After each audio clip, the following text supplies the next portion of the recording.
Good morning students. स्वागत है आप सभी का हमारे चैनल स्टडी विद अभिमान में।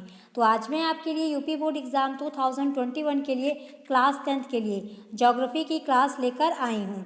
तो अगर अभी तक आपने हमारे चैनल स्टडी विद अभिमान को सब्सक्राइब नहीं किया है तो चैनल को सब्सक्राइब कर लीजिए और बेल आइकन पर क्लिक कर लीजिए ताकि जो भी वीडियो हम अपलोड करें उसका नोटिफिकेशन आप सभी को मिल सके।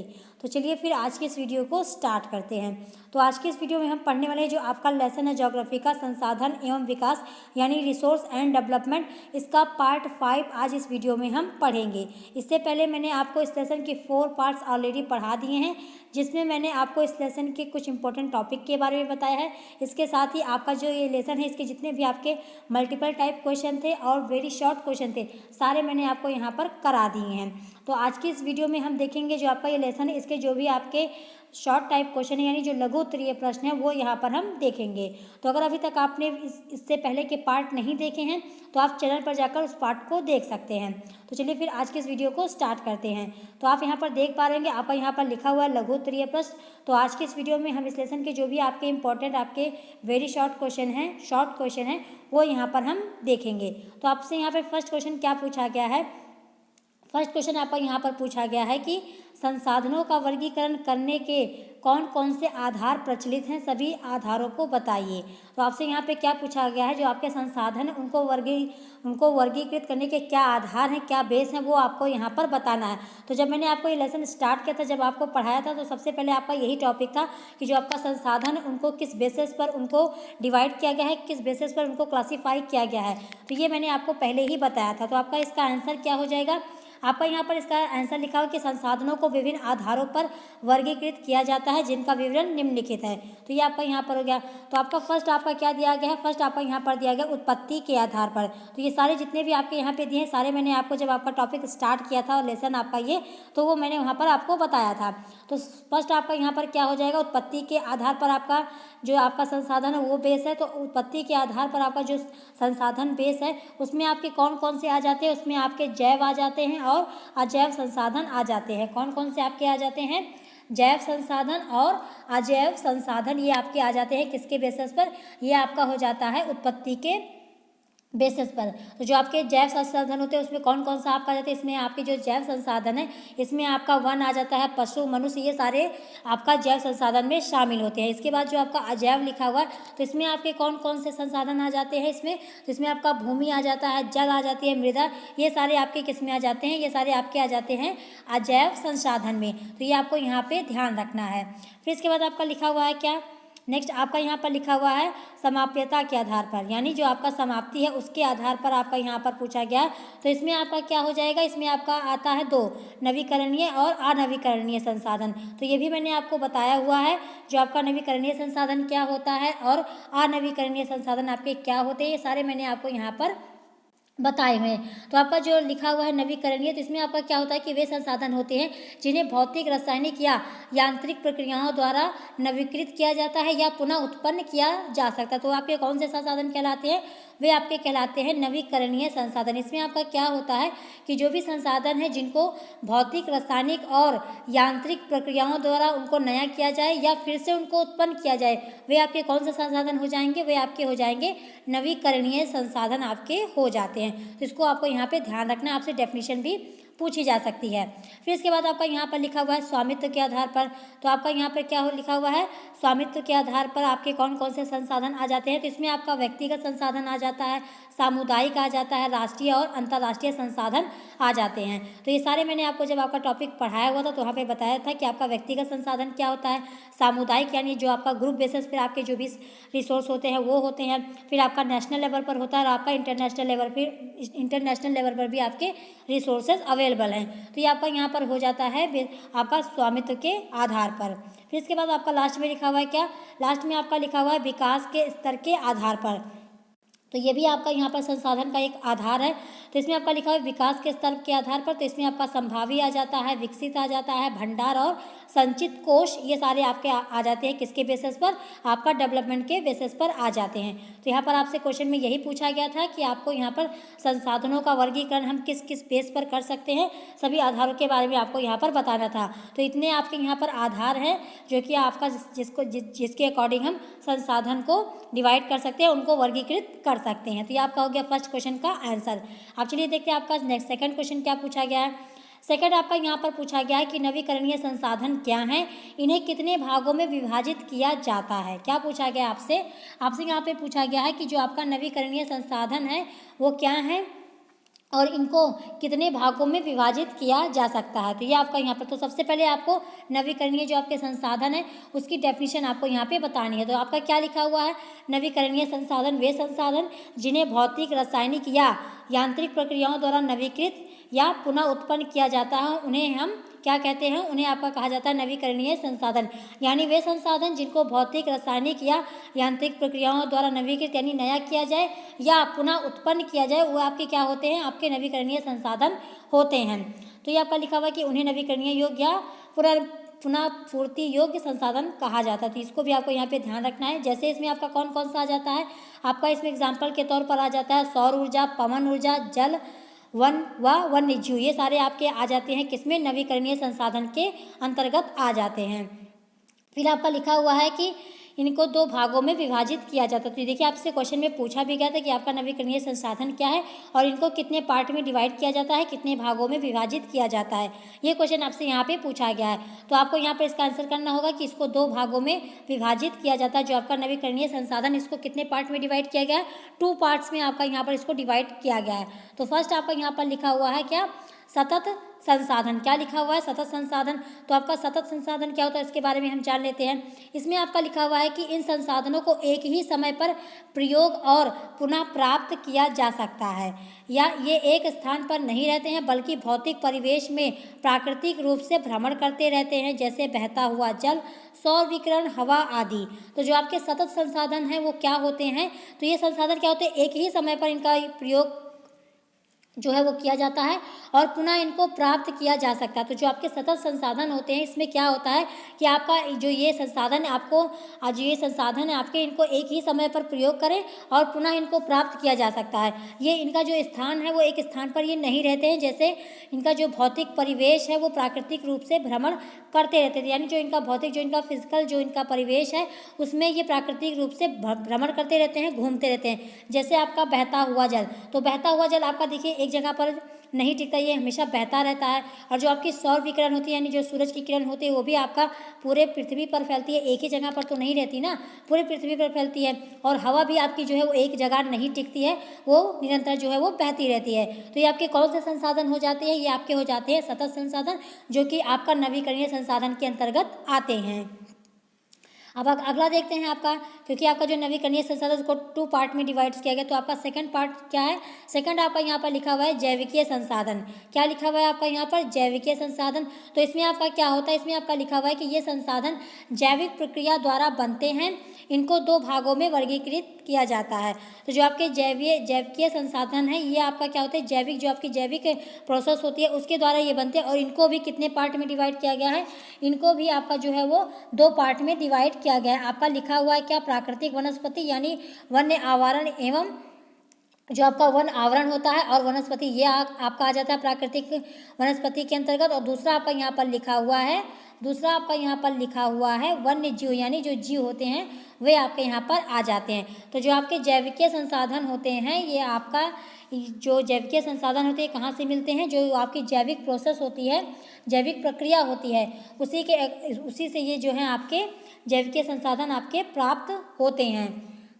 फिर इसके बाद आपका यहाँ पर लिखा हुआ है तो आपको यही बताना था इस क्वेश्चन में कि आपका जो आपका नवीकरणीय संसाधन है वो क्या होते हैं और इनको कितने पार्ट में डिवाइड किया गया। तो आपको यहाँ पर मैंने बता दिया कि आपके नवीकरणीय संसाधन क्या होते हैं और इनको कितने पार्ट में आपका डिवाइड किया गया। तो इनको 2 पार्ट में आपका डिवाइड किया गया। एक तो आपका हो गया सतत संसाधन और दूसरा आपका यहाँ पर हो गया क्या, जैविकीय संसाधन यानी बायोलॉजिकल रिसोर्स। ये आपका होता है जैविकीय संसाधन। तो जैविकीय संसाधन आपका जैविक क्रिया द्वारा बनते हैं।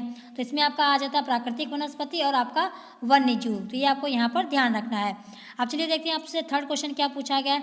थर्ड क्वेश्चन आपका यहाँ पर पूछा गया, अनवीकरणीय संसाधन एवं राष्ट्रीय संसाधन पर संक्षिप्त टिप्पणी लिखिए।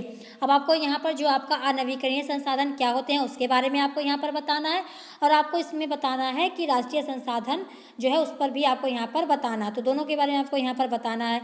तो चलिए देख लेते हैं आपका अनवीकरणीय संसाधन क्या होते हैं। तो आपका यहाँ पर क्या लिखा हुआ है, आपका यहाँ पर लिखा हुआ है कि ये संसाधन लंबी भूवैज्ञानिक समय अवधि के माध्यम से बनते हैं। तो जो आपके अनवीकरणीय संसाधन होते हैं ये कैसे बनते हैं, जो लंबी भूवैज्ञानिक समय अवधि होती है उसी के माध्यम से बनते हैं। ये संसाधन एक बार प्रयोग करने पर समाप्त हो जाते हैं, अतः इन्हें पुनः प्रयोग में नहीं लाया जा सकता। इस प्रकार के संसाधन में खनिज एवं जीवाश्म ईंधन आदि शामिल होते हैं। और ये संसाधन जो है आपका अनवीकरणीय संसाधन, इनको कितने भागों में बांटा गया है, इनको आपका 2 भागों में वर्गीकृत किया जाता है। तो इसको भी आपको यहाँ पे ध्यान रखना है। यानी जो आपका अनवीकरणीय संसाधन होते हैं आपके, ये क्या होते हैं कि ये संसाधन लंबी भूवैज्ञानिक यानी जो आपका जो जियोलॉजिकल आपका होता है, जो जियोलॉजिकल आपकी समय अवधि होती है उसके माध्यम से ये बनते हैं। ठीक है, फिर आपका क्या होता है, जो आपके ये अनवीकरणीय संसाधन है इनको पुनः यूज़ नहीं किया जा सकता, यानी इनका जो प्रयोग एक ही बार किया जा सकता है। ऐसा नहीं है कि इनको हम पुनः यूज़ कर सकें, यानी इनको फिर से इनको हम यूज़ कर सकें, ये नहीं है इसमें आपका। इसको आपको यहाँ पे ध्यान रखना है कि जो आपके अनवीकरणीय संसाधन है इनको पुनः प्रयोग में नहीं लाया जा सकता। तो आपका इसके अंतर्गत कौन कौन से आ जाते हैं, अगर एग्जाम्पल के तौर पर हम देखें तो एग्जाम्पल के तौर पे आपके यहाँ पर आपका शामिल है इसमें जो आपके संसाधन जैसे खनिज हो गए और जीवाश्म ईंधन, ये सारे आपके किस में आ जाते हैं, ये सारे आपके आ जाते हैं अनवीकरणीय संसाधन में, यानी जिनका हम दोबारा से यूज़ नहीं कर सकते। तो इसको आपको यहाँ पर ध्यान रखना है। और जो आपके अनवीकरणीय संसाधन इनको कितने पार्ट में डिवाइड किया गया है, 2 पार्ट में आपका यहाँ पर इनको डिवाइड किया गया है। क्या लिखा हुआ है आपका इसमें आपका लिखा हुआ है चक्रीय। तो चक्रीय आपका क्या होता है कि धातु को तकनीकी अनुप्रयोग के द्वारा पुनः नवीकृत किया जाता है, इसीलिए इनको चक्रीय संसाधन कहा जाता है। यानी जो आपका चक्रीय क्या होता है, इसका मतलब क्या है कि जो धातु होती हैं धातु को तकनीकी अनुप्रयोग से, यानी जो आपका टेक्निकल जो भी आपका इनका एप्लीकेशन होता है उसको यूज़ करके जो धातु होती है उनको पुनः फिर से किसी नई चीज़ में बना दिया जाता है। तो इसीलिए इनको क्या कहा जाता है, चक्रीय संसाधन आपके ये कहलाते हैं। फिर आपका दूसरा लिखा हुआ है अचक्रीय संसाधन। तो अचक्रीय संसाधन क्या होता है कि जीवाश्म आसानी से प्रयोग के बाद जल जाते हैं, इनको पुनः प्राप्त नहीं किया जा सकता, इसीलिए इनको अचक्रीय संसाधन कहा जाता है। तो इसको आपको यहाँ पे ध्यान रखना है। तो यहाँ पर आपसे क्वेश्चन में यही पूछा गया था कि आपका जो अनवीकरणीय संसाधन है वो क्या होते हैं, इनको कितने पार्ट में डिवाइड किया गया। तो आपसे टोटल यहाँ पर आपसे इसकी डेफिनेशन ही पूछी गई थी, आपको यहाँ पर संक्षिप्त टिप्पणी ही लिखनी थी। तो चूंकि आपका ये क्वेश्चन जो है वो आपका लघु उत्तरीय प्रश्न है, तो आपको इतने सारे पॉइंट आपको यहाँ पर लिखने होंगे। ठीक, अब चलिए आपका अगला क्वेश्चन देख लेते हैं। तो आपका यहाँ पर अगला क्वेश्चन क्या पूछा गया, अगला क्वेश्चन आपसे यहाँ पे पूछा गया है कि सामुदायिक स्वामित्व एवं राष्ट्रीय संसाधन पर संक्षिप्त टिप्पणी लिखिए। अब देखिए आपसे यहाँ पे ये क्वेश्चन क्या पूछा गया, सामुदायिक स्वामित्व एवं राष्ट्रीय संसाधन पर संक्षिप्त टिप्पणी आपको यहाँ पर लिखना है। तो सबसे पहले आपको यहाँ पर बताना होगा सामुदायिक संसाधन। तो आपके सामुदायिक संसाधन क्या होते हैं, इसमें आपका क्या लिखा हुआ है कि वे संसाधन जिनका स्वामित्व समुदाय के सभी सदस्यों के पास जो है वो समान रूप से उपलब्ध होता है उसे क्या कहा जाता है, सामुदायिक संसाधन कहा जाता है। यानी आपका सामुदायिक संसाधन का क्या मतलब है, यानी जैसे ऐसा संसाधन जिसका स्वामित्व, यानी जैसे मान लीजिए आपका 5 लोगों का ग्रुप बना है, तो उसमें जो भी आपके 5 जो भी मेंबर होंगे, अगर कोई ग्रुप बना है, अगर आपने कोई चीज़ परचेस की है, मान लीजिए आपका 5 लोगों का कोई ग्रुप बना, उसमें से आपने किसी ने जो है वो कोई चीज़ खरीदी, तो जो भी आपने चीज़ खरीदी है, तो जो आपका ये 5 लोगों का ग्रुप है, जो आपने चीज़ खरीदी है मिलके, तो उस पर सभी का अधिकार होगा। यानी जो आपके 5 मेंबर हैं सब पर जो आपने वस्तु खरीदी है उस पर आपका जितने भी लोग हैं आपके ग्रुप में, उस जो आपकी वस्तु है उस पर सभी का समान अधिकार होगा। ये नहीं कि कोई बंदा कहे कि ये सिर्फ मेरा है या मेरा है, क्योंकि आपने इसको एज अ ग्रुप में खरीदा है। तो ग्रुप में अगर कोई चीज़ खरीदी जाती है तो उस पर जो आपका अधिकार होता है, तो ग्रुप के जितने भी मेंबर हैं सभी का अधिकार उस वस्तु पर होता है जो ग्रुप के द्वारा खरीदी गई है। तो ये आपका हो जाता है सामुदायिक संसाधन।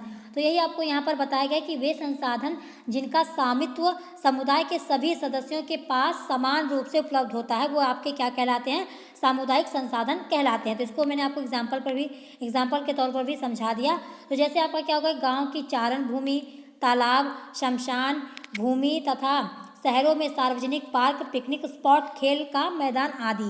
तो ये आपका एक क्या हो जाते हैं, ये आपके कौन से संसाधन हो जाते हैं, ये आपके सामुदायिक संसाधन होते हैं। यानी जो भी आपकी गांव की जो भी चारण भूमि होती है, यानी जो भी आपके पार्क होते हैं, तालाब होते हैं, तो उस पर सभी का अधिकार होता है ना। ऐसा नहीं कि बस जो लोग हैं, कुछ बेसिक जो आपके कुछ इंपॉर्टेंट लोग हैं, उन्हीं के ऊपर उनका अधिकार हो। तो इस तरह की चीज़ें आपकी क्या हो जाती हैं, ये आपकी आ जाती है सामुदायिक संसाधन के अंतर्गत आपकी आ जाती हैं। फिर आपसे क्वेश्चन में पूछा गया था आपका राष्ट्रीय संसाधन पर। तो राष्ट्रीय संसाधन आपका क्या होता है उसके बारे में हम जान लेते हैं। तो आपका जो राष्ट्रीय संसाधन है, राष्ट्रीय संसाधन आपका क्या होता है, देखिए आपका यहाँ पर अभी जो आपका थर्ड क्वेश्चन था, तो थर्ड क्वेश्चन में भी आपसे यही क्वेश्चन पूछा गया था कि जैसे उसमें आपसे पूछा गया था कि अनवीकरणीय संसाधन एवं राष्ट्रीय संसाधन पर संक्षिप्त टिप्पणी लिखिए। तो उसमें आपका आंसर जो दिया था केवल किस में दिया था, आपका जो आंसर है उसमें केवल अनवीकरणीय के बारे में दिया था। तो राष्ट्रीय संसाधन का आपका यहाँ पर दिया गया है, तो इसका आंसर हम यहाँ पर देख लेते हैं। तो आपका लिखा हुआ है कि राष्ट्रीय संसाधन क्या होता है। तो आपका राष्ट्रीय संसाधन क्या होता है, इसमें आपका लिखा हुआ है कि तकनीकी स्तर पर देश में पाए जाने वाले संपूर्ण संसाधन आपके राष्ट्रीय संसाधन होते हैं। यानी जो आपका टेक्निकल जो भी आपकी चीज़ें जो टेक्निकल लेवल पर चीज़ें होती हैं, तो टेक्निकल लेवल पर यानी जो तकनीकी स्तर पर देश में जो भी चीज़ें पाई जाती हैं वो आपकी क्या हो जाती हैं, वो सभी जो भी आपका जो भी संसाधन होता है, पूरा संसाधन आपका क्या हो जाता है, आपका वो राष्ट्रीय संसाधन हो जाता है, यानी आपका नेशनल रिसोर्स हो जाता है। ये आपको यहाँ पर ध्यान रखना है। फिर आपका लिखा हुआ है कि इन संसाधनों पर देश की सरकार का कानून अधिकार होता है। तो जो आपका ये ऐसे जो आपके संसाधन होते हैं, जो आपके राष्ट्रीय संसाधन होते हैं, इस पे जो देश की सरकार होती है उसका कानूनी अधिकार होता है।